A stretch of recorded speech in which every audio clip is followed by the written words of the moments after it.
sore Mas Dima Jani. Sore. Iya. Panggilannya Mas Dima atau Mas? Dima aja. Oh, ya. Mas Dima. Iya. Saya rename deh. Oke. Mas Dima, kan nanti ada 2 pertanyaan ya Mas. Tadi udah dikasih di Tor yang baru. Nanti untuk pemutaran video kan di pertanyaan kedua dari Mas Dima mungkin bisa kasih ini aja. Nanti videonya si clue. Nanti videonya saya yang putarkan atau Dari kami aja. Oh, dari oke. Mas Marco udah Tapi dikasih share, clue aja ya Mas. Iya udah. Dikasih clue aja ya Mas ya ke kami kalau mau diputar. Oke, jadi itu pas menjawab pertanyaan nomor 2 ya? Iya. Iya betul. Pertanyaannya boleh ada di mana ya? Sorry, ada di email ya? Tadi kita udah share ke Tornya ke Mas Marco sih. Oke, coba aku baca. Halo Mas Dima, mungkin aku bantu bacain aja. Halo, pertanyaan keduanya. Itu apa saja syarat dan ketentuan pelaku usaha UMKM yang ingin melakukan peminjaman dana di Alami Syariah, dan selain mengajukan pinjaman, bagaimana peluang melakukan pendanaan atau investasi melalui Alami Syariah? Kira-kira pertanyaan demikian. Terima kasih Mbak Ellen. Siap. Berarti nanti aku kasih clue di menjawab pertanyaan yang kedua itu tadi ya? Iya.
Selamat sore Pak Nyoman.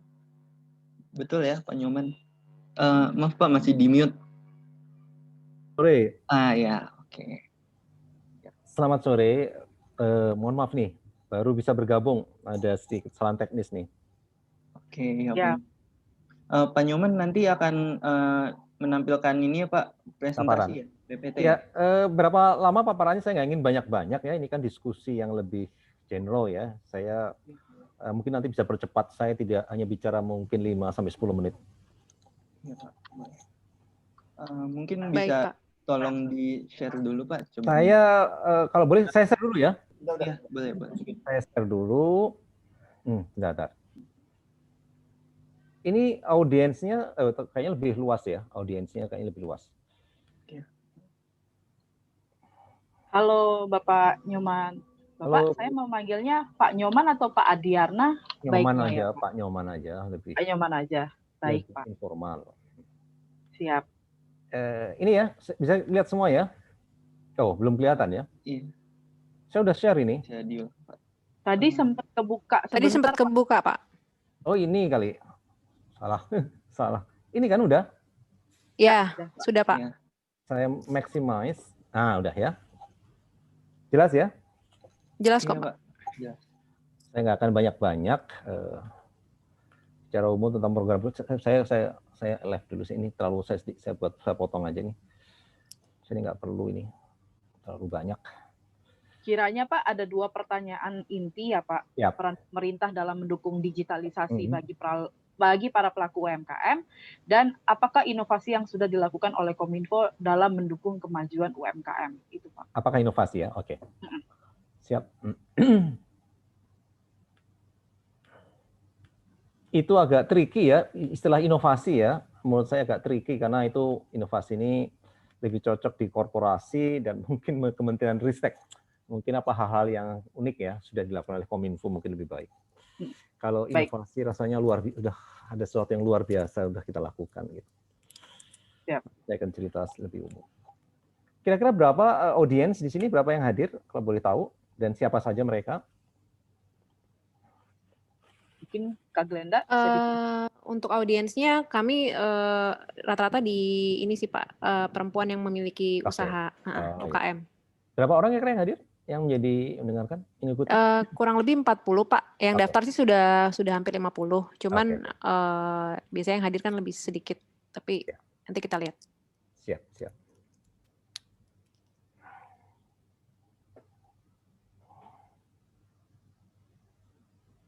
Yang jadi moderator Ibu siapa ini? Bu Ellen? Saya, Bapak. Iya, Bu Ellen ya, oke. Kak Yosi boleh on cam.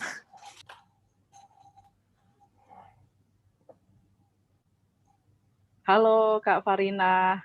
Kayak dari tadi sebenarnya sudah ada Kak Farina, tapi saya belum sapa-sapa. Halo Kak. Halo, Ellen. Oke, kayaknya udah mau mulai ya.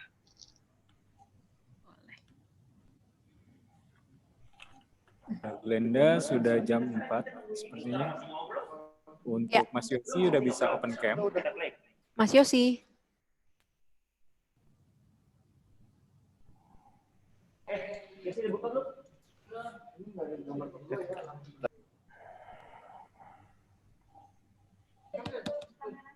Mas Yosi udah ready ya?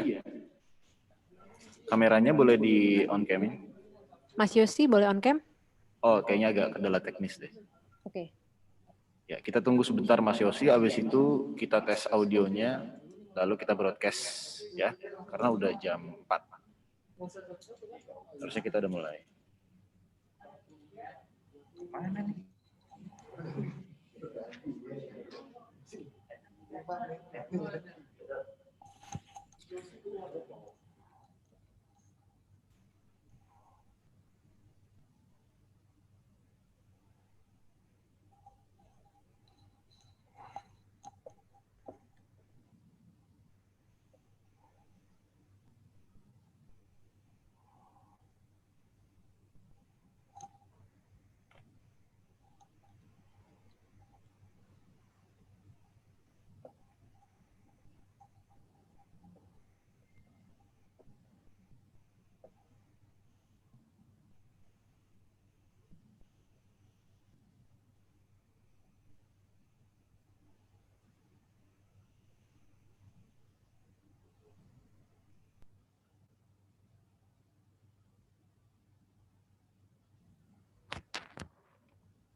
Bapak Ibu, kita masih menunggu Mas Yosi, baru kita akan live ya Bapak Ibu.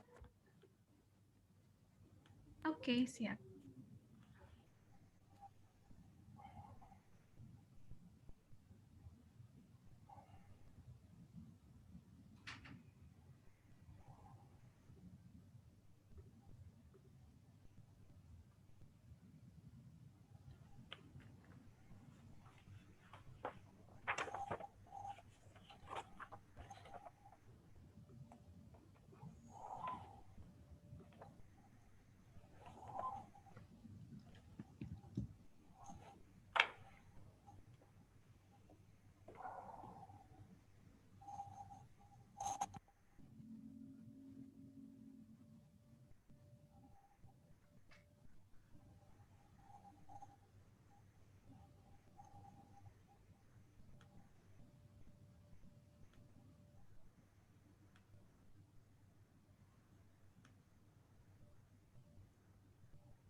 Selamat datang di Sisternet, rumah digital perempuan Indonesia mendapatkan berbagai macam konten inspiratif dan edukatif. Dalam aplikasi Sisternet, terdapat fitur untuk mendukung perempuan Indonesia mandiri dalam meningkatkan kualitas hidup, menyediakan pendampingan digital untuk perempuan Indonesia melalui konten edukatif dan inspiratif, kelas online, offline secara gratis. Jadi lebih baik mendapatkan edukasi dalam meningkatkan soft skill para perempuan Indonesia dari artikel dan video yang tersedia di sini. Jadi lebih baik mengikuti kelas edukasi secara gratis dengan menghadirkan narasumber profesional di bidangnya masing-masing. Dengan adanya aplikasi Sisternet, diharapkan para perempuan Indonesia dapat memberikan manfaat untuk perempuan lainnya dan juga menghasilkan generasi terbaik.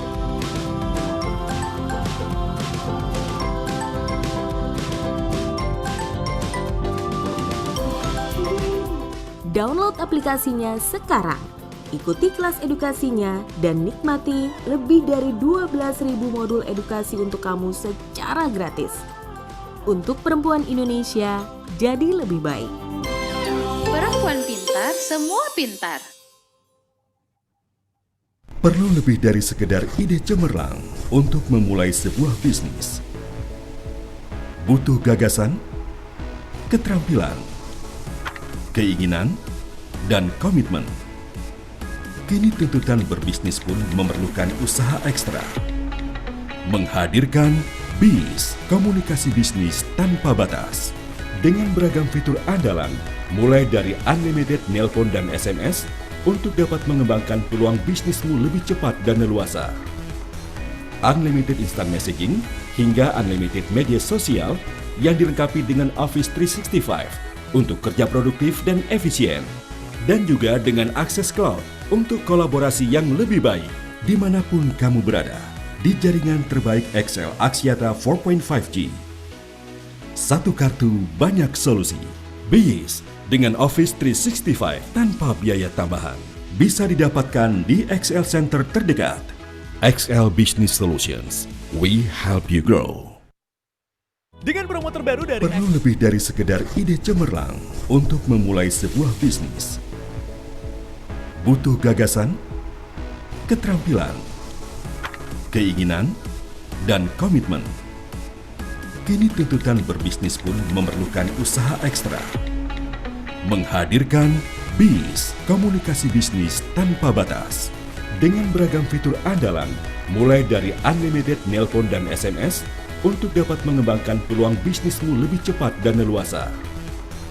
Unlimited instant messaging hingga unlimited media sosial yang dilengkapi dengan Office 365 untuk kerja produktif dan efisien. Dan juga dengan akses cloud untuk kolaborasi yang lebih baik dimanapun kamu berada di jaringan terbaik XL Axiata 4.5G. Satu kartu banyak solusi. BIS dengan Office 365 tanpa biaya tambahan. Bisa didapatkan di XL Center terdekat. XL Business Solutions, we help you grow.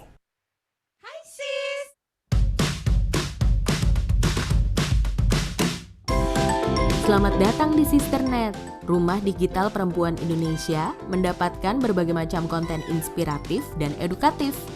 Dalam aplikasi Sisternet, terdapat fitur untuk mendukung perempuan Indonesia mandiri dalam meningkatkan kualitas hidup, menyediakan pendampingan digital untuk perempuan Indonesia melalui konten edukatif dan inspiratif, kelas online, offline secara gratis. Jadi lebih baik mendapatkan edukasi dalam meningkatkan soft skill para perempuan Indonesia dari artikel dan video yang tersedia di sini. Jadi lebih baik mengikuti kelas edukasi secara gratis dengan menghadirkan narasumber profesional di bidangnya masing-masing. Dengan adanya aplikasi Sisternet, diharapkan para perempuan Indonesia dapat memberikan manfaat untuk perempuan lainnya dan juga menghasilkan generasi terbaik.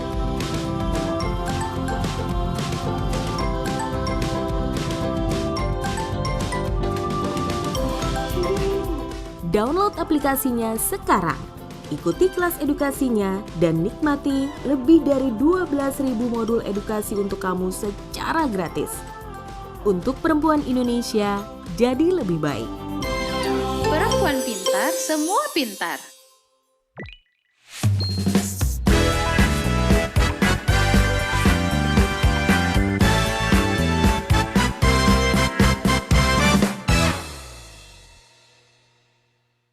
Halo semua, selamat sore. Selamat datang di Festival Webinar Pintar hari kedua.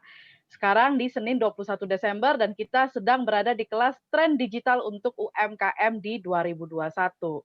Saya Ellen Kusuma, koinisiator Gerakan sekaligus Komunitas Kesengsem Lasem, hari ini menjadi moderator di sesi ini. Saya sudah ditemani oleh 4 narasumber luar biasa.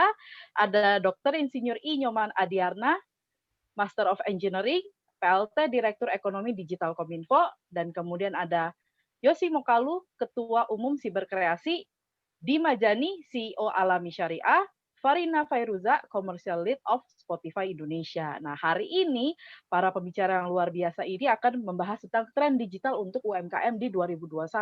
Kenapa kita membahas ini? Hadirnya pandemi di tahun 2020 bisa menjadi sebuah tolak ukur dalam berbisnis. Pangsa pasar yang kian dinamis, permintaan dan persediaan barang produksi yang dibutuhkan oleh konsumen juga semakin beragam. Dengan semakin banyak bermunculannya UMKM di negeri kita ini, maka akan semakin dinamis pula tren digital seiring dengan kemajuan teknologi. Lalu seperti apa sih tren digital untuk UMKM di tahun 2021 yang akan datang sebentar lagi ini? Nah, nanti para narasumber akan menjawab pertanyaan-pertanyaan ini. Sebelumnya mungkin sebelum kita benar-benar masuk ke acara ya, saya ingin mengenalkan teman-teman pada Sisternet. Sisternet itu yang mengadakan acara Festival Webinar Pintar hari ini. Sisternet adalah salah satu CSR program XL Aksiata yang bertujuan memberikan manfaat dan edukasi yang fokusnya untuk memajukan pelaku UMKM perempuan di Indonesia. Banyak kelas online yang sudah dijalankan oleh Sisternet, namun di penghujung tahun 2020 ini Sisternet akan memberikan gambaran kepada para perempuan Indonesia untuk dapat melihat tren yang akan booming di tahun 2021 dengan menghadirkan para narasumber yang luar biasa.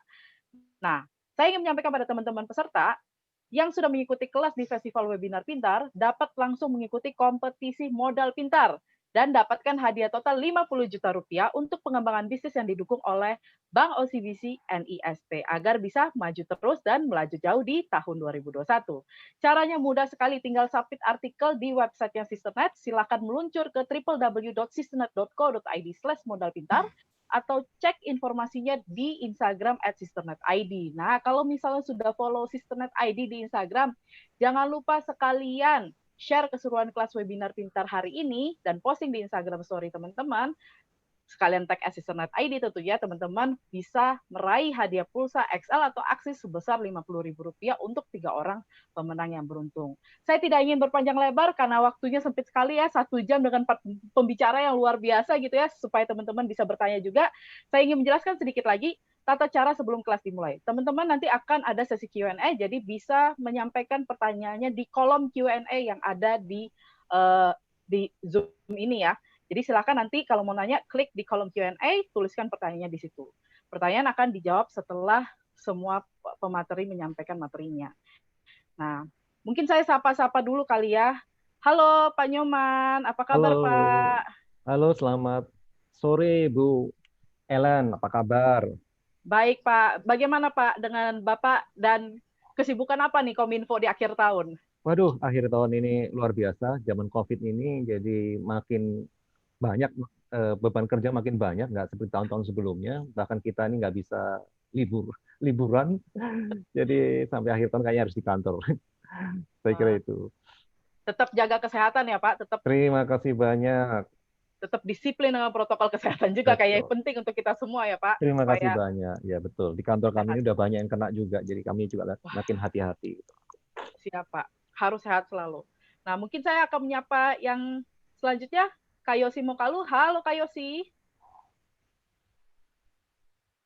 Hai Kak, apa kabar? Kak Yosi sepertinya masih di mute. Saya gara-gara ganti gadget ini, jadi Tadi komputer saya tiba-tiba error. Tapi kalau nanti saya coba pakai masuk komputer lagi, nggak apa-apa kali ya. Sip. Gimana nih kabarnya, Kak? Baik, selamat sore Ellen, selamat sore semuanya, selamat sore Pak Nyoman. Selamat sore Terima Pak kasih. Mohon maaf atas keterlambatan. Digeser loh sama admin. Layarnya soal kalau pakai HP itu beda, nggak full. Iya. Saya berharap kita semua dalam kondisi sehat dan happy ya. Siap. Happy perlu buat imunitas kita. Siap, penting sekali itu. Gimana Kak kesibukan siberkreasi di akhir tahun ini, Kak? Kemarin kita baru saja menyelesaikan sebuah event tahunan yaitu Siberkreasi Netizen Fair secara online. Tadinya sempat meragukan juga apakah secara online apakah akan sama serunya dengan offline, karena kita selama 3 tahun sebelumnya kita offline terus. Ternyata animonya cukup bagus dan bersyukur sama teman-teman dan juga para mitra siberkreasi yang bahu-membahu saling mendukung acaranya sehingga bisa berjalan dengan lancar dengan animo yang baik. Jadi cukup membesarkan kita menutup tahun ini dengan rangkaian kegiatan literasi digital yang banyak banget, dan kita sudah siap untuk mempersiapkan diri kita untuk memasuki tahun 2021. Ya, sudah semakin dekat ya Kak. Iya. Saya yakin gitu. pasti punya banyak acara di 2021, mungkin nanti bisa di-share juga sekalian ya Kak Yosi. Ya. Baik, saya akan menuju ke pembicara selanjutnya. Halo Kak Dima Jani. Halo Mbak Ellen, selamat sore, apa kabar? Selamat sore, apa kabar nih Kak Dima? Baik, sehat. Gimana? Kesibukan di Alami Syariah menjelang akhir tahun apa ini Kak? Wah, sibuk banget. Ini pastinya kita reflect ya, di tahun 2020 ini udah kayak roller coaster. Jadi di saat kita lagi tumbuh cepat, lagi scaling, tiba-tiba ada COVID, terus lalu navigasi dan kita kencengin lagi di akhir tahun. Alhamdulillah kita perkembangannya justru positif dan makin cepat ya walaupun ada COVID, dan jadi tahun 2021 bakal seru nih. Jadi kita di tim itu kerjanya beda-beda. Saya lagi kerja di Bali kebetulan sebulan. Jadi ya kita Zoom call perencanaan untuk tahun 2021 yang tentunya semuanya itu difokuskan untuk men-support dan men-serve teman-teman UKM semua di tahun 2021 supaya lebih baik lagi. Siap, pasti dinanti nih oleh teman-teman. Saya yakin nanti banyak sekali bisa di-share sama Kak Dima bagaimana cara teman-teman bisa mengakses gitu ya Alami Syariah. Nah, saya ingin ke Kak Farina Fairuza. Halo Kak. Hai Mbak Ellen, halo. Halo. Nah, ini gimana kabarnya Kak? Alhamdulillah baik. Wah. Sehat. Senang mendengar ya. Semoga kita semua yang ada di acara ini selalu dalam kondisi sehat ya. Iya. Ini gimana nih kesibukan di Spotify kalau misalnya di akhir tahun? Biasanya banyak nih. Akhir tahun kita baru aja selesain kemarin, mungkin udah seliweran ya di berbagai sosial media. Kita baru menyelesaikan Wrap 2020. Jadi biasanya memang kita punya akhir tahun kita punya acara yang namanya acara Wrap gitu ya. Jadi selama 1 tahun kita tuh dengerin apa aja sih, semua dirangkum jadi satu playlist, jadi kita bisa flashback lagi selama setahun kemarin apa yang lagu-lagu yang kita dengerin atau podcast yang kita dengerin tuh apa aja. Kebetulan kita baru selesaiin itu dan sekarang lagi mempersiapkan untuk ya strategi tahun depan pastinya. Nah, ini menarik nih strategi tahun depan. Terus nanti kita bisa tanya juga nih sama Kak Farina sekaligus ya, bagaimana Spotify bisa mendukung teman-teman UMKM misalnya dengan platform Spotify yang sering digunakan untuk bikin podcast gitu ya. Nah, ini mungkin nanti saya sudah nggak sabaran. Kita keep dulu. Keep dulu sampai ini ya. Oke, saya mungkin langsung ke Pak Nyoman. Pak Nyoman, saya ingin bertanya nih Pak, ada 2 pertanyaan penting menurut saya yang harus bisa dijawab sama Bapak, karena saya penasaran sekali. Pertama Pak, peran pemerintah dalam mendukung digitalisasi bagi para pelaku UMKM itu apa saja? Dan kalau misalnya kita membahas Kominfo ya Pak, apa saja nih yang sudah dilakukan oleh Kominfo untuk bisa mendukung kemajuan UMKM? Mungkin Pak Nyoman bisa berbagi, silakan saya serahkan screen-nya kepada Bapak. Terima kasih Mbak Ellen, Bapak Ibu semuanya, peserta webinar Sisternet yang kami hormati. Assalamualaikum warahmatullahi wabarakatuh. Selamat sore, salam sejahtera bagi kita semuanya. Terima kasih atas pertanyaan diajukan. Saya kira sudah banyak yang dilakukan oleh Kementerian Kominfo dalam rangka pembinaan UMKM. Mungkin ada 3-4 tahun terakhir. Itu sejak zaman Pak Menteri sebelumnya, Pak Rudiantara. Kemudian juga apalagi ya? Kemudian juga saya ingin menekankan bahwa pembinaan UMKM itu adalah melibatkan lintas sektor, bukan hanya Kementerian Kominfo saja. Kita selama ini bekerja erat dengan kementerian lembaga terkait lain, misalnya Kementerian Koperasi, Kementerian Perdagangan, Kementerian Perindustrian, bahkan dengan Bank Indonesia, mendorong UMKM kita agar terus tumbuh dan berkembang. Nah, di zaman pandemi ini, statistik mengatakan 60% GDP kita ini ada di UMKM. Jadi betapa pentingnya, betapa strategisnya peran UMKM dalam perekonomian kita. Dan dalam masa pandemi ini, mereka adalah yang paling terkena dampaknya yang paling besar. Sehingga pada tahun 2020 ini, Bapak Presiden mencanangkan kita harus segera mendorong agar UMKM bisa pulih kembali. Dan untuk itu di tahun 2021 banyak program kerja yang akan kita siapkan. Ya. Tahun ini lebih banyak ke fasilitasi, ke bantuan ya. Mungkin nanti Pak Yosi juga bisa berkreasi juga bisa menjelaskan lebih banyak. Tetapi kita sekarang fokus kepada fasilitasi bantuan, berikan dukungan bantuan. Saya kira itu. Jadi apa yang dilakukan oleh Kementerian Kominfo dalam 3-4 tahun terakhir memang sesuai dengan kapasitas kami membantu mendorong UMKM ke online, ya melalui onboarding. Ya. Bekerjasama, misalnya termasuk juga dengan platform digital, mendorong mereka berjualan secara digital. Selama ini kan mereka konvensional. Ini bukan pekerjaan yang mudah ya, karena perlu pendampingan, perlu juga pelatihan dan seterusnya. Dan ini biayanya cukup besar. Kemudian yang kedua adalah kita juga tidak ingin mereka hanya sekedar onboarding. Ya. Ke depan kita ingin mereka juga suatu saat aktif berjualan. Karena ada beberapa yang sudah onboarding, sudah berjualan di platform digital atau berjualan melalui sosial media misalnya, kemudian kembali lagi ke konvensional. Ini yang kita inginkan sehingga mereka tetap aktif. Ya. Tentu saja ini harus ada program-program fasilitasi pendampingan yang akan kita lakukan di tahun 2021. Ke depan mereka tentu saja akan menjadi pemain besar melalui platform digital. Perlu kita ketahui bersama hasil survei yang kita lakukan sebenarnya penerapan teknologi digital itu hanya salah satu aspek dari mendorong UMKM berkembang. Ada banyak hal ya, entrepreneurship, ada kemampuan dia mengelola misalnya proses produksinya, kemudian pendanaan dan seterusnya. Jadi teknologi digital saja harus dilengkapi juga dengan program-program lain. Mungkin itu dulu Bu Ellen. Atau ini saya ada paparan, tapi saya pikir kalau memang tidak diperlukan, karena waktunya sepertinya singkat, mungkin nanti saja kalau mendesak akan kami sampaikan paparan kami. Terima kasih. Baik, terima kasih Pak Nyoman. Wah, diberikan ini ya, singkat dan padat gitu ya jawabannya. Baik, saya akan menuju Kak Yosi. Ada 2 pertanyaan saya juga nih untuk Kak Yosi. Kak Yosi, strategi literasi digital apa yang dilakukan oleh teman-teman di Siberkreasi dalam memajukan pemahaman digital untuk perempuan Indonesia? Itu satu, Kak, strategi literasi digital. Yang kedua adalah seberapa besar peran komunitas dalam mendukung literasi digital di Indonesia? Silakan Kak Yosi. Ya, terima kasih Ellen buat pertanyaannya. 2 aja nih, benar. Nanti nambah, Kak. Nggak mau 2,5 gitu ya. Oke. Ya, kalau bicara soal literasi digital untuk perempuan, memang kalau dalam program literasi digital yang sudah dibuat oleh Siberkreasi, kita mendapati perempuan itu memang menempati audiens yang berbeda dalam setiap kategori literasi digital. Misalnya, kalau kita parenting, itu akan kebanyakan para ibu-ibu yang ikutan.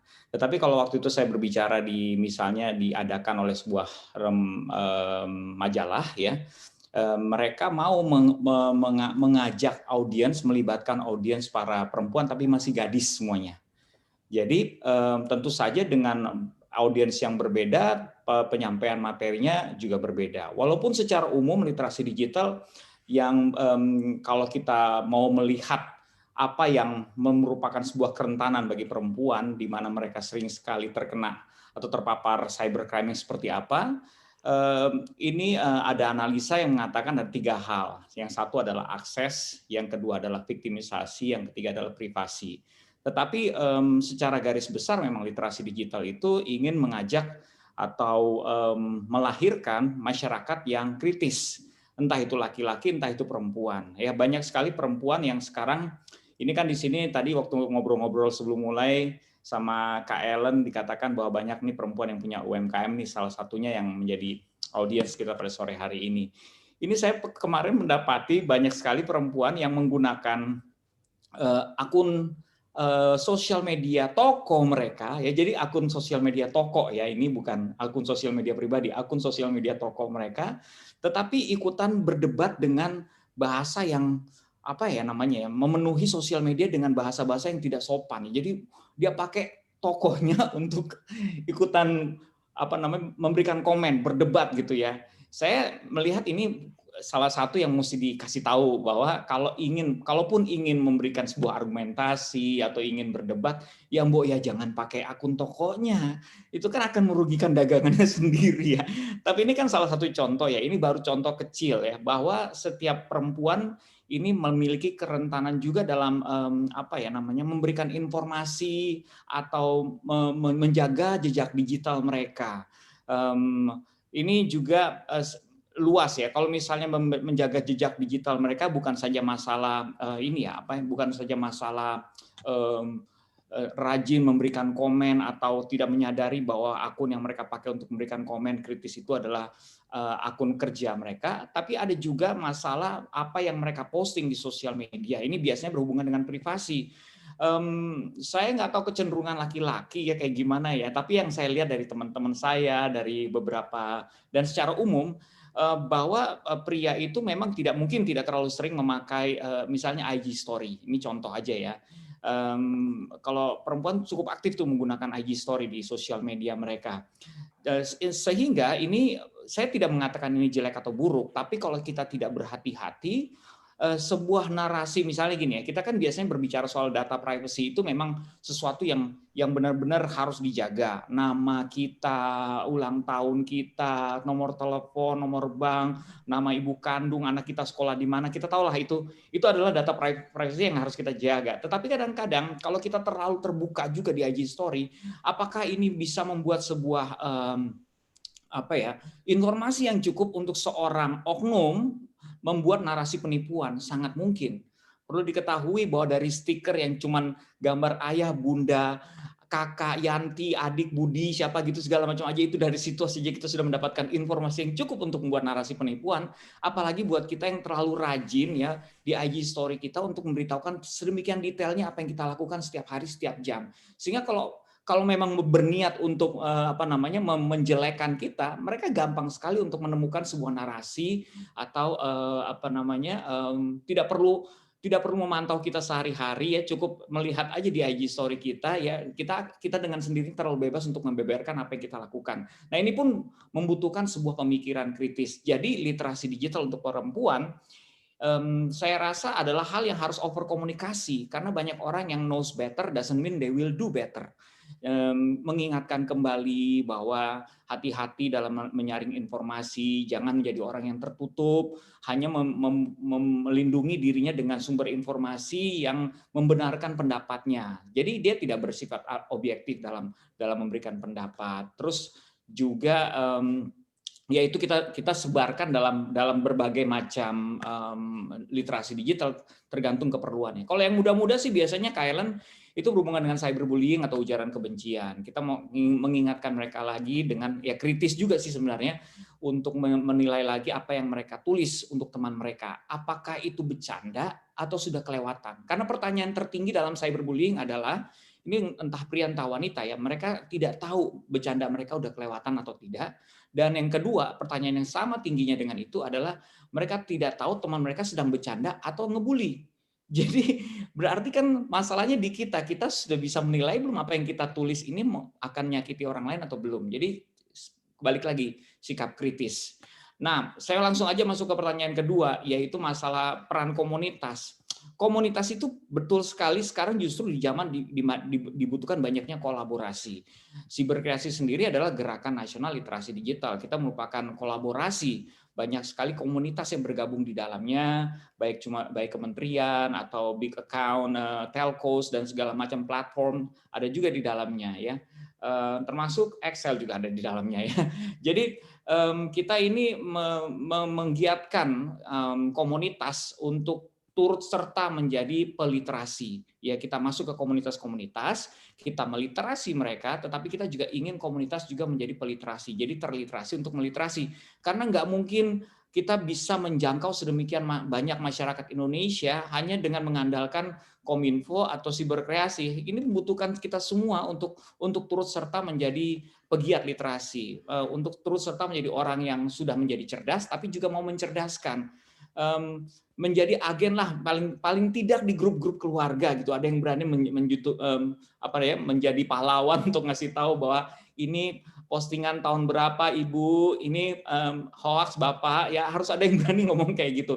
Itu kan hal yang sederhana yang bisa kita lakukan ya, dan itu kita bisa mulai di komunitas, karena komunitas itu biasanya ikatannya lebih kuat. Kita bisa memberitahukan satu sama lain lebih dekat daripada sekedar mereka yang berada bukan dalam sebuah entitas komunitas. Jadi pasti besar sekali peranan komunitas, apalagi kalau mereka mau semuanya turut klaim mengemban tanggung jawab yang sama menjadi komunitas yang turut mencerdaskan kehidupan bangsa, khususnya di bidang literasi digital. Itu saja dari saya. Kayaknya juga kita kan tidak, nanti saya banyak kan yang ngomongnya udah cepet banget Kak Ellen.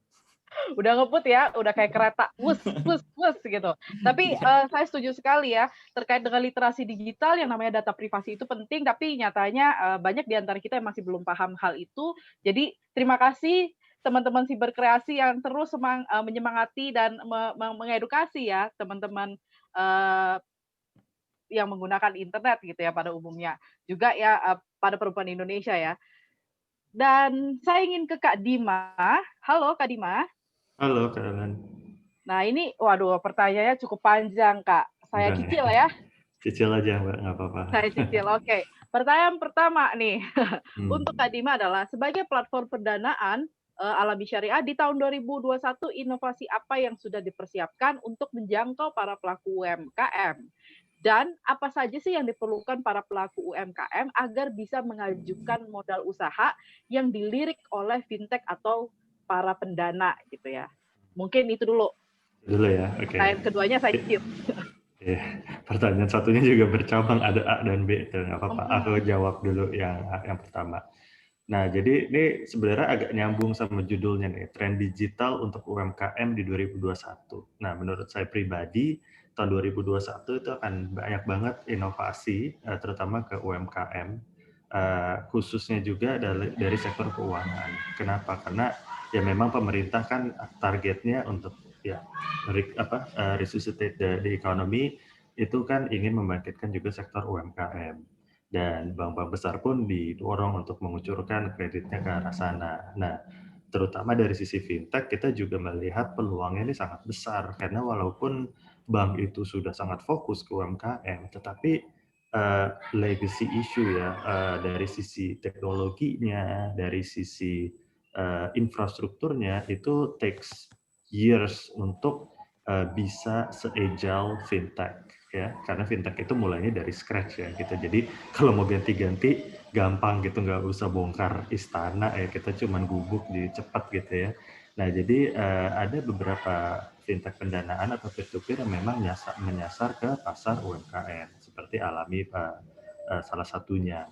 Nah produk kita itu untuk sekarang itu anjak piutang atau invest financing berbasis syariah gitu. Jadi kita pakai akad syariah segala macam, tapi produknya sendiri invest financing. Nah, invest financing itu apa sih? Invest financing itu biasanya teman-teman UMKM yang biasanya tuh di bidang entertainment atau di bidang trading atau logistik yang industrinya tuh nggak perlu punya banyak aset.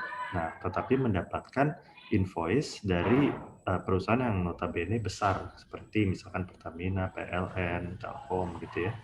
Tetapi mau minta pendanaan ke bank susah, nggak punya fixed asset ya untuk menjadi diagunkan. Nah akhirnya ke platform seperti kita, seperti Alami, saya udah ada nih terima invoice dibayarkan misalnya 3 bulan lagi sama Telkom, kemarin jadi IO-nya. Saya butuh modal kerja buat ngambil project dari PT lain gitu. Oh ya udah, kita bisa berikan pembiayaannya. Ntar 3 bulan lagi begitu dibayarkan, itu dibayarkan ke kita dan kita salurkan juga kepada para pendana kita. Kira-kira seperti itu. Nah, tren 2021 itu bakalan lebih personalization untuk UMKM. Selama ini UMKM itu sektor yang jarang dilirik sama institusi keuangan. Jadi kalau dilihat bank, itu either fokusnya ke big corporates, mereka punya berbagai macam produk untuk korporasi, ataupun retail. Nah, sekarang banyak digital bank keluar itu kan retail. Nah, UMKM ini agak kejepit di tengah nih, gitu kan. Jadi, apalagi usaha-usaha kecil yang mulai pandemi pengen usaha sampingan, bikin home industry, bikin makanan, jual ke teman-teman dari Instagram dan segala macam, ini susah ya, buka rekening bank juga bingung ya, akhirnya ujung-ujungnya pakai nama pribadi gitu. Nah, ini yang hal-hal seperti ini yang kemungkinan akan di-tackle baik dari oleh bank maupun dari fintech di tahun 2021. Jadi kita udah siap-siap nih, 2021 landscape-nya bakalan seru banget, semuanya banyak akan ngucurin fokusnya ke UMKM, dan kita pun juga baru selesai fundraising dan akan fokus ke sektor UMKM di 2021 memberikan fitur-fitur lebih. Nah, tadi ya fitur lebih itu yang 2021 adalah kita akan buka produk savings juga nih. Jadi kan kita sekarang melakukan pendanaan. Nah, kita akan buka fitur juga tabungan. Nanti kita bekerja sama dengan suatu bank syariah juga.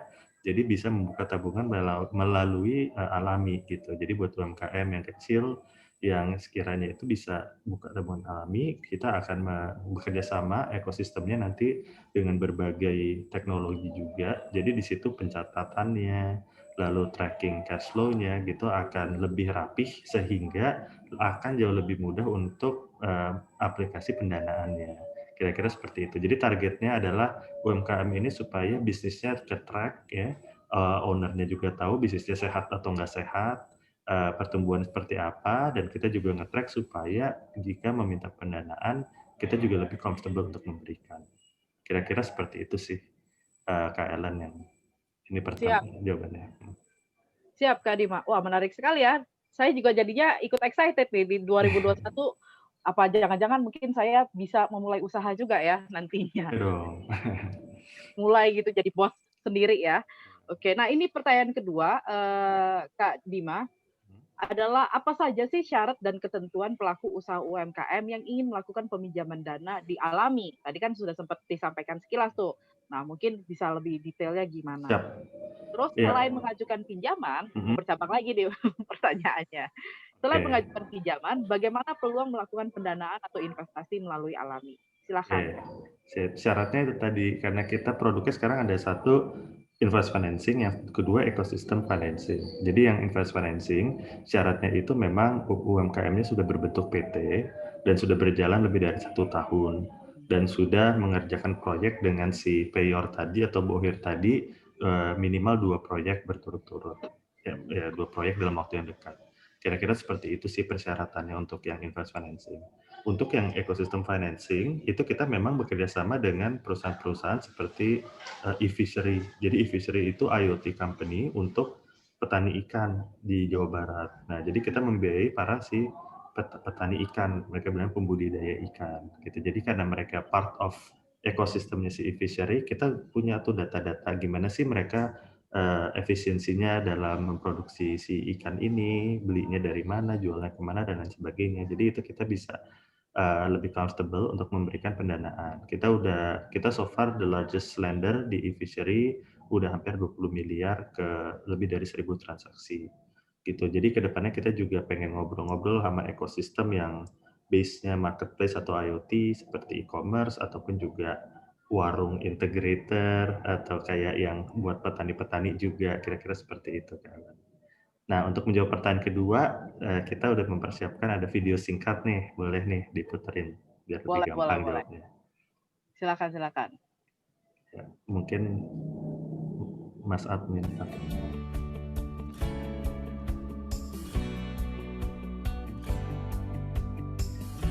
Menjalani kehidupan sebagai milenial di perkotaan modern pasti memiliki kebutuhan rumah tangga yang tidak biasa. apalagi dengan peristiwa-peristiwa yang tak terduga, membuat tuntutan hidup menjadi lebih krusial. Jangan khawatir, kini Alami hadir dengan aplikasi mobile yang dapat membantu perekonomian kamu. Dan juga kita dapat berkontribusi membantu para UMKM Indonesia dengan metode yang aman dan mudah.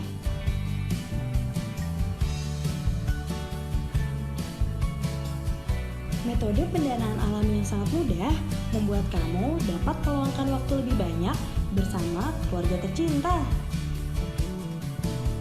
Allahu Akbar, Allahu Akbar. Oh iya, Alami juga memiliki fitur-fitur Islami loh, seperti reminder sholat agar kamu dapat beribadah tepat waktu. Selain itu, ada juga fitur Al-Quran beserta terjemahannya loh. Alhamdulillah ya. Kamu juga bisa membagikan artikel inspirasi syariah kepada keluargamu loh, sekaligus memberikan impact kepada UMKM di Indonesia. Dengan update pendanaan secara real time, kamu bisa terus mengontrol pendanaan kamu dan membantu kamu mencapai tujuan finansial jangka panjangmu untuk masa depan keluargamu yang lebih sejahtera.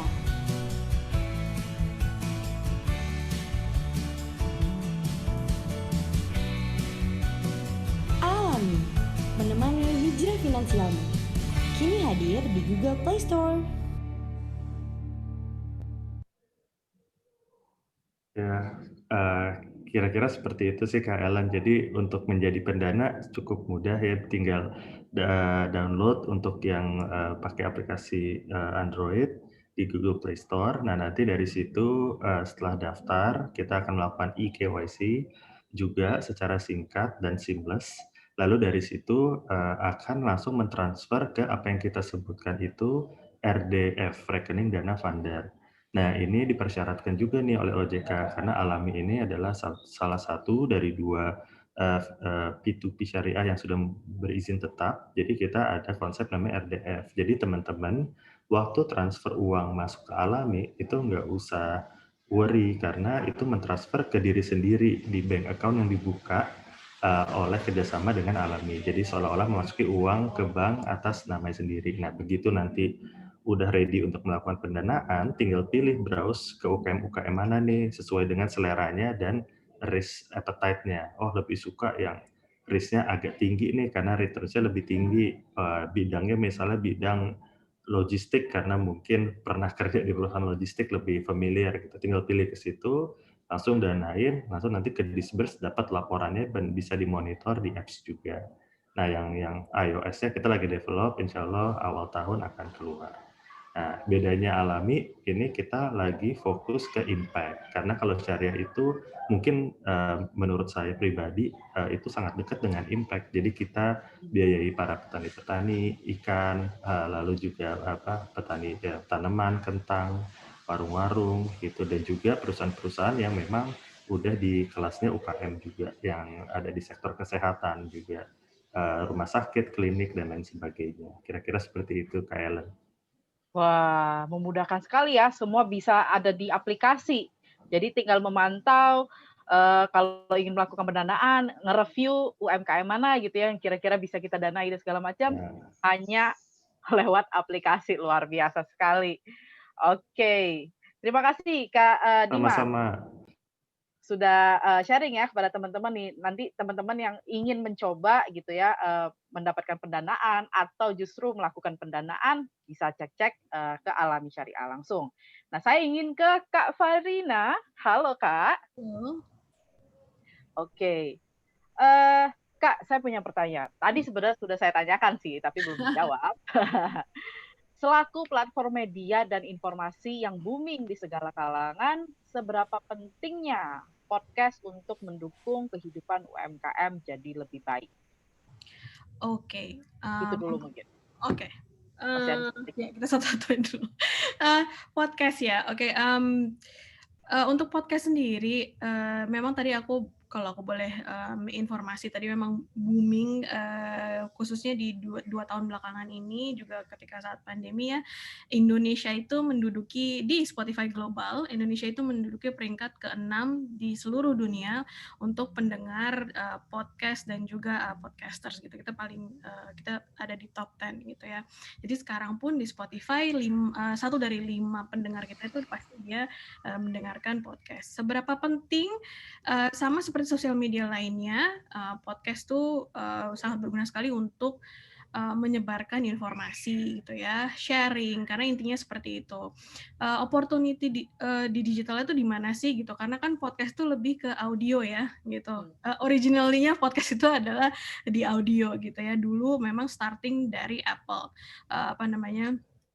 dan peluangnya seperti apa? Peluangnya justru banyak karena dari keseharian kita sendiri aja gitu ya, dalam satu hari kita itu kan nggak selalu fokus sama visual media ya kan.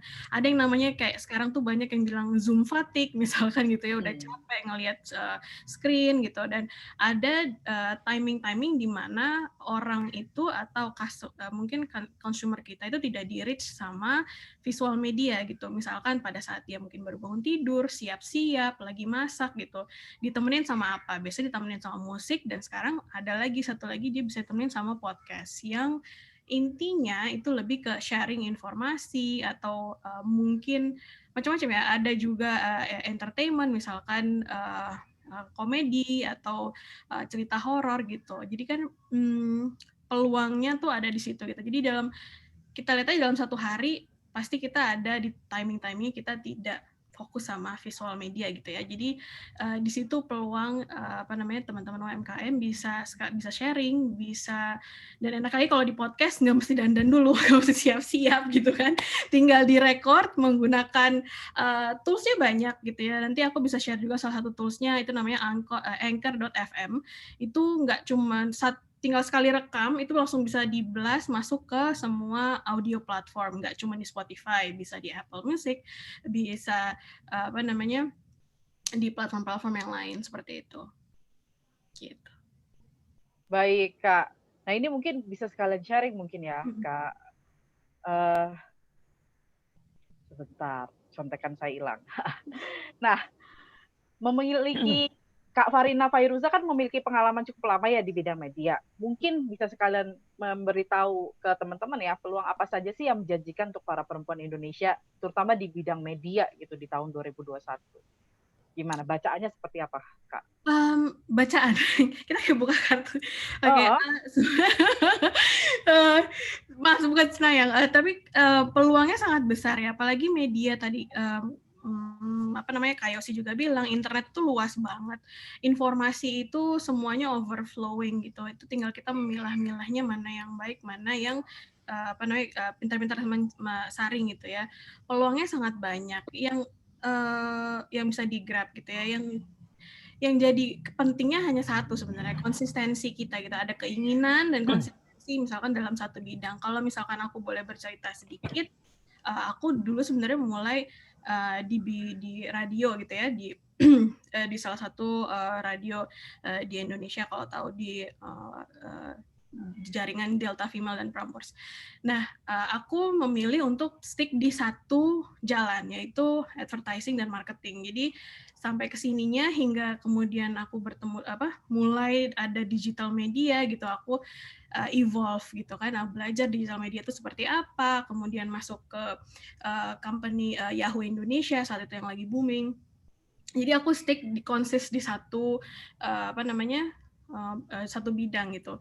Salah satu yang aku learning juga dari salah satu presiden kita, dia bilang gitu kan, you don't have to be good at everything gitu kan, stick to satu atau dua bidang yang kamu kuasai dengan benar gitu, and it will brings you lots of opportunity gitu. Jadi sebenarnya apalagi dengan media sekarang yang gampang banget di internet, kita bisa pakai social media, kita bisa pakai semua, Facebook, Instagram, podcast, Twitter gitu ya, kita bisa banyak peluang yang bisa kita dapatkan dari media digital.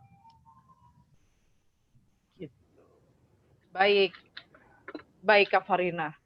Jadi kita juga harus memilih dan pintar-pintar memilah juga ya terkait dengan informasi, dan kemudian bagaimana kita memilih dan memilah menggunakan platform yang mana nih supaya kita bisa akses UMKM-nya, begitu ya Kak Farina. Oke. Nah, ini udah banyak pertanyaan nih yang muncul. Saya mau bacain salah satunya dulu. Ini mungkin saya ingin bertanya kepada Pak Nyoman dan Kak Yosi sekaligus mungkin ya. Pertanyaannya adalah terkait dengan tren digital UMKM. Bagaimana sih caranya supaya bisa selalu up to date? Apakah di Kominfo misalnya ada information center tentang UMKM atau bagaimana Pak? Ada tipsnya nggak Pak? Pak Nyoman dulu mungkin. Terima kasih Mbak. Sebenarnya kita tidak punya information center terkait UMKM ya, tetapi banyak informasi tentang up to date terkait perkembangan teknologi digital, khususnya UMKM itu di banyak website di beberapa media, dia bisa dilihat juga. Ya, mulai dari misalnya Detikcom juga ada ya, ada beberapa, itu bisa dilihat. Memang tidak terlalu mendalam. Tadi isu-isu terkait misalnya, memang kita harus rajin ya mencari informasi seperti tadi Pak Yosi sudah menyampaikan masalah misalnya keamanan data ya. Kita bagaimana menyimpan password dengan baik ya. Kemudian juga melindungi data pribadi kita. Itu banyak informasi terkait itu. Regulasinya sedang kami siapkan. Tetapi yang ingin kami sampaikan di sini adalah ke depan sebenarnya ini saya harus terus terang, pemerintah ini masing-masing ya kementerian lembaga itu punya program-program terkait UMKM. Masing-masing kementerian lembaga punya database sendiri-sendiri. Nah ini ada mungkin sebagian ada yang sudah dimutakhirkan, sebagian tidak ya. Bank Indonesia punya, Kementerian Perdagangan kami aja punya 40.000 database UMKM. Nah, ke depan kami ingin bagaimana sih semua database ini bisa kita sinergikan. Tujuannya apa? Supaya pemerintah ini punya big data UMKM sehingga kita bisa merumuskan dengan big data dan data analitik tadi, kita bisa merumuskan kebijakan lebih terhadap UMKM. Selama ini kita nggak ada. Saya kemarin pernah bicara dengan Pak Menkop, beliau mengatakan kepada kami, saya ini pertama kali masuk ke Menkop jadi Menteri Koperasi, saya nggak data UMKM itu susah. Apa masalahnya kalau susah itu? Mau ngasih fasilitasi bantuan ke UMKM, nggak ada datanya. Mau ngasih toolkit, mau ngasih bantuan dan tunai, nggak ada datanya. Nah, kami di Dijen Aplikasi Informatika, Kementerian Kominfo ke depan ingin bikin platform ya, yang namanya sebagai UMKM agregator. Jadi UMKM itu cukup meregistrasi di sini, nanti langsung dia otomatis ke marketplace lain itu otomatis dia akan terregistrasi. Jadi sangat memudahkan. Kemudian dia juga bisa memantau dengan mudah kan perkembangan, nggak perlu satu-satu dipantau, tapi sekaligus tadi kita siapkan dashboard-nya. Dan data-data ini juga kita bisa digunakan untuk pemerintah. Jadi ini yang harus menjadi, dan kami juga nanti akan bisa memberikan tadi, saya akan mudah mengirimkan informasi bentuk leaflet, bentuk short message, bagaimana apa yang dilakukan supaya UMKM itu bisa terupdate tentang perkembangan teknologi digital. Saya kira itu, Bu. Makasih. Siap, baik. Berarti setidaknya saat ini memang kita harus lebih giat ya mencari sendiri informasi tentang tren digital UMKM itu seperti apa. Bisa memulai dari membaca berita, banyak portal media yang sudah menyediakan informasi terkait dengan UMKM gitu ya khususnya. Tetapi kita juga bisa melihat ke depannya nanti pemerintah juga akan membuat sebuah platform yang bisa memiliki data yang mutakhir terkait dengan UMKM sendiri di Indonesia itu seperti apa. Nah, Kak Yosi mungkin ada tips atau jawaban untuk pertanyaan dari Rima Wayuni yang ini untuk mengikuti. Saya sependapat dengan Pak Nyoman karena memang betul kita tidak, kalau cuma membatasi diri kita sama satu platform, kita akan kehilangan informasi yang lainnya. Sebenarnya kita sekarang sudah hidup di zaman yang memudahkan digital teknologi itu. Asal kita mau nggak, sebenarnya kan kadang-kadang orang bertanya suka karena ingin enaknya aja, gampangnya aja, ingin difasilitasi. Tapi padahal sebenarnya kalau kita mencari tahu, kita sekarang sudah hidup di zaman itu, kita difasilitasi dengan informasi. Syaratnya satu, jangan cuman a priori terhadap informasi tertentu saja, tapi bukalah diri kita dengan informasi yang banyak ya tapi cerdas gitu ya. Kan sekarang orang punya kecenderungan itu ya, membungkus dirinya dengan informasi yang mendukung pendapatnya. Sehingga kalau misalnya dia berargumentasi ya dia tidak objektif, dia cuman satu sisi aja gitu ya. Sama halnya dengan informasi mengenai apapun itu, sebenarnya banyak. Saya sampai bingung kalau ada beberapa teman-teman saya juga punya grup WhatsApp mengorganisasi UMKM. Saya pikir sama, ternyata yang ini ribuan, yang ini juga ribuan. Oh beda ya ternyata ya.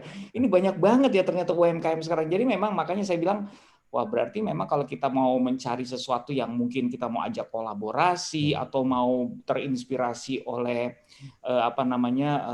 usahanya karena mirip-mirip, itu banyak sekali sekarang. Bahkan ya kalau kita tidak perlu mencari yang memberikan informasi yang maksudnya yang semuanya berasal dari satu sumber yang terkoordinasi gitu ya. Kadang-kadang di sosial media aja kan banyak sekali tuh UMKM yang menyebar gitu ya. Kita tinggal masukkan kata kuncinya. Misalnya kita tertarik dengan UMKM makanan gitu ya. Dengan kata kunci dapur aja udah banyak tuh. Dapur keluar banyak banget nih. Dapur mama inilah, dapur nyah apalah gitu. Itu banyak gitu ya. Nah, kata kunci yang lain masakan yang lain juga akan keluar. Dan demikian juga UMKM lainnya, semuanya ada. Tinggal kita aja mencari apa yang kita butuhkan supaya kita tidak kan ini zamannya infodemik ya, supaya kita tidak over informasi. Jadi kita tinggal memasukkan kata kunci yang kita butuhkan di search engine, kita pergunakan. Kalau pakai Google yang namanya googling, kalau pakai Yahoo katanya namanya yahing. Jadi kita tinggal pergunakan itu dengan sebaik-baiknya.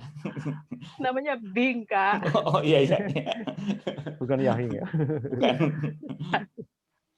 Oke. Baik, terima kasih Kak Yosi. Saya setuju juga ya dengan pendapatnya Kak Yosi, karena benar kalau misalnya tadi kita hanya menyebutkan, oh iya bisa mendapatkan informasinya cuma di satu tempat, nanti kita terpaku dengan informasi yang hanya disediakan oleh platform tersebut. Padahal sebenarnya lebih banyak lagi informasi yang mungkin bisa lebih membantu kita kalau kita mencari di tempat-tempat yang lain juga gitu ya. Atau tadi juga contoh yang mudah sekali ya oleh Kak Yosi gitu. Kita bisa masuk ke media sosial, mungkin memasukkan hashtag kata kunci yang kita mau cari gitu kan. Kalau misalnya kita tertarik dengan tren digital UMKM tentang makanan gitu ya, tinggal masukin kata kuncinya makanan gitu, nanti akan muncul makanan apa nih yang jadi trendy saat ini yang bisa kita usahakan menjadi UMKM kita gitu ya. Itu menarik sekali. Saya melihat Kak Dima gitu ya, rajin dari tadi mengetik. Sudah ada berapa jawaban ini yang dijawab oleh Kak Dima langsung? Iya, nggak apa-apa, biar cepat, nggak usah ngomong, langsung ngetik aja. Iya, langsung ya. Teman-teman bisa ngecek ya, di kolom Q&A ada pertanyaan-pertanyaan yang sudah dijawab oleh Kak Dima. Mungkin saya ke Kak Fairuna, salah, tunggu dulu, bentar. Saya sampai beli, Mbak. Mohon maaf. Ke Kak Farina dulu. Nih ada satu pertanyaan, saya belum pernah podcast. Harus memulai dari mana? Memulai dari mana? Memulai dari punya keinginan dulu sih sebenarnya. Mulai dari mana? Kalau untuk podcast itu bisa aku mungkin bisa share di sini ya. Podcast itu kita bisa start di yang penting satu punya dari handphone pun bisa. Itu tinggal download app yang namanya ini aku share di chat ya, namanya Anchor.fm. Jadi tinggal nanti yang penting punya satu point of interest yang mau di podcast itu mau apa? Mau sharing kah tentang misalkan saat ini Mbak Titis misalkan punya kemampuan untuk dubbing atau punya kemampuan untuk storytelling.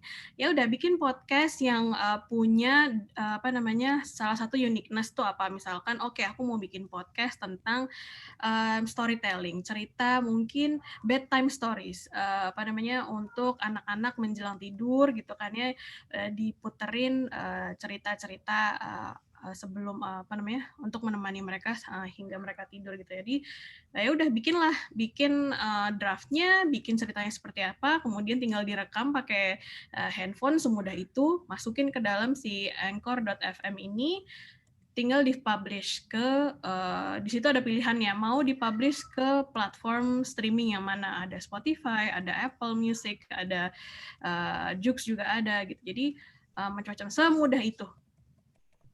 Mudah sekali. Yang penting itu adalah dilakukan ya. Ya.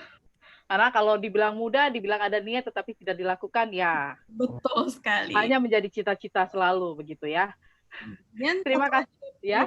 Yang penting punya ciri khas tadi itu, podcastnya itu ciri khasnya apa? Karena setiap podcast pasti punya ciri khas masing-masing gitu. Jadi kayak berarti harus mencari ciri khas mau apa nih yang mau kita bahas gitu kan? Apa mau mengambil sisi dari orang tua membahas soal anak-anak gitu misalnya ya, atau dari yang mana? Oke. Baik, ini saya melihat banyak narasumber yang mulai mengetik-ketik jawaban. Saya jadi berterima kasih sekali sebenarnya ya, karena waktu kita sangat singkat nih.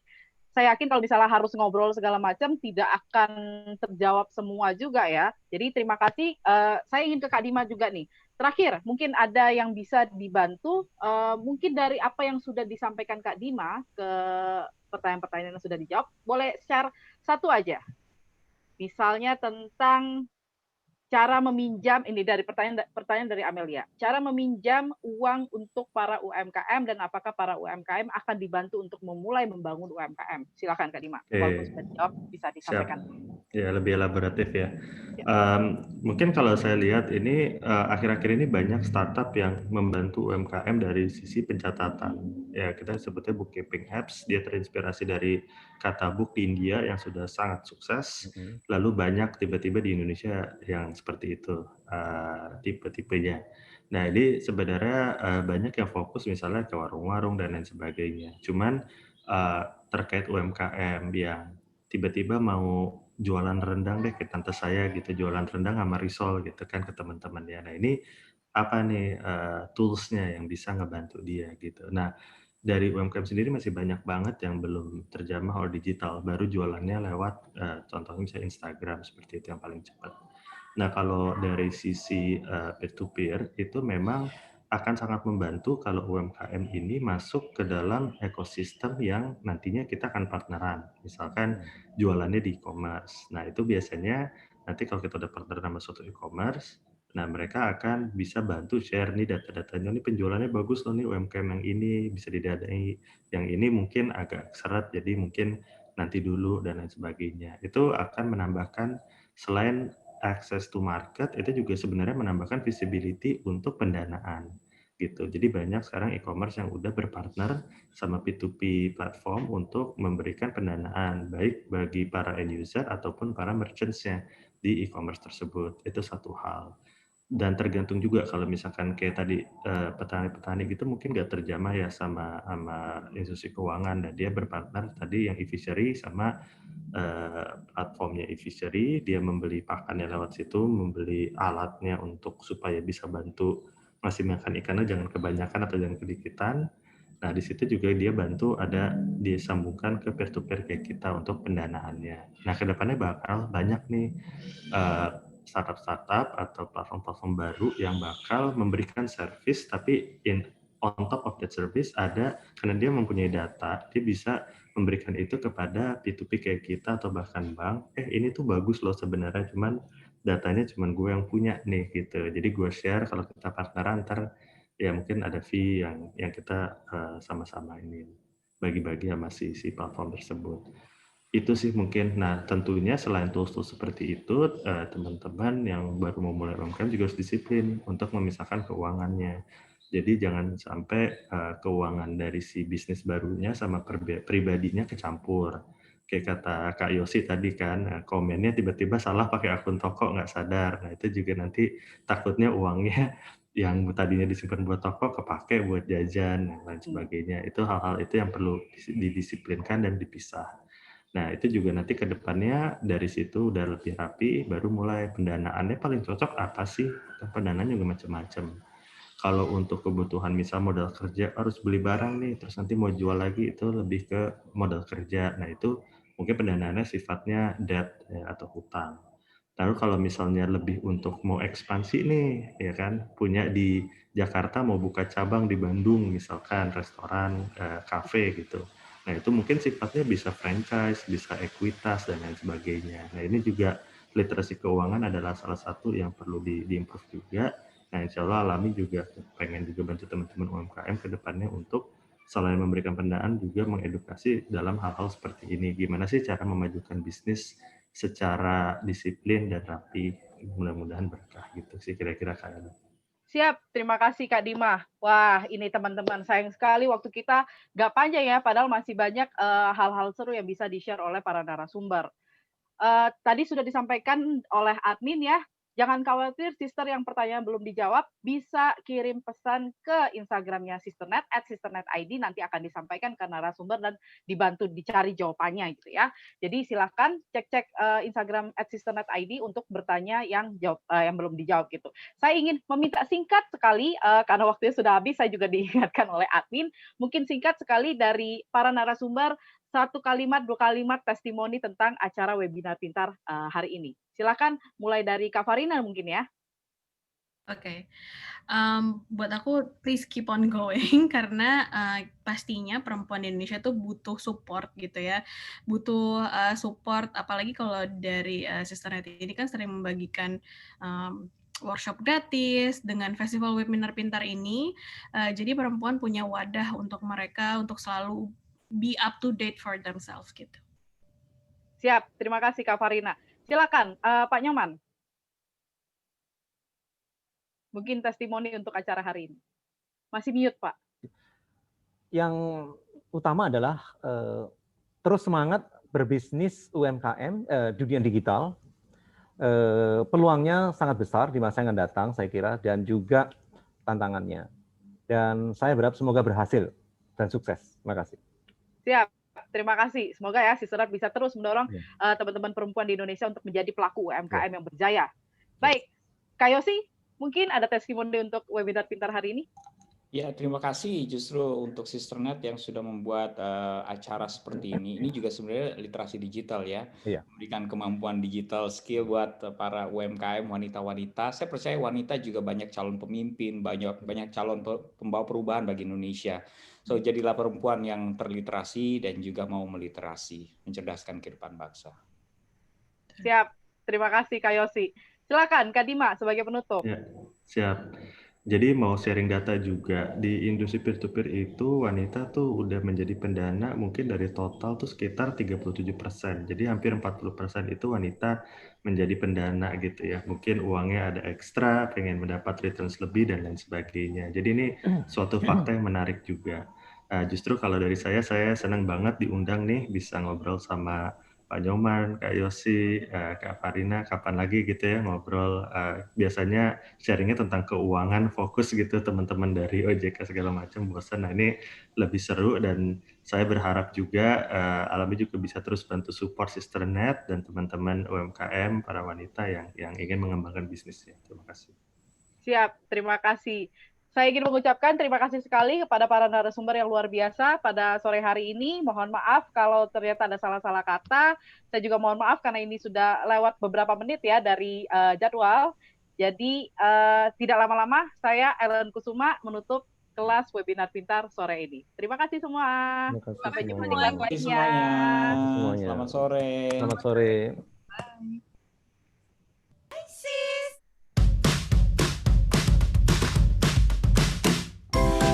Selamat datang di Sisternet, rumah digital perempuan Indonesia mendapatkan berbagai macam konten inspiratif dan edukatif.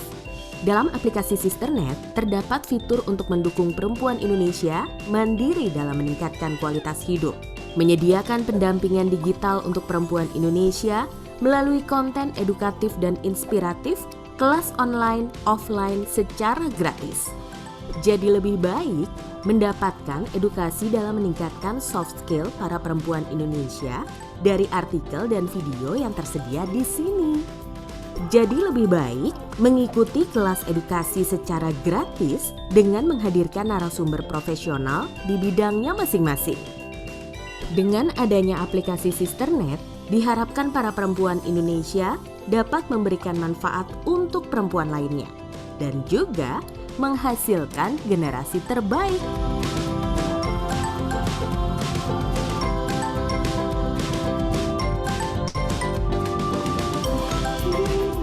Download aplikasinya sekarang. Ikuti kelas edukasinya dan nikmati lebih dari 12.000 modul edukasi untuk kamu secara gratis. Untuk perempuan Indonesia, jadi lebih baik. Perempuan pintar, semua pintar.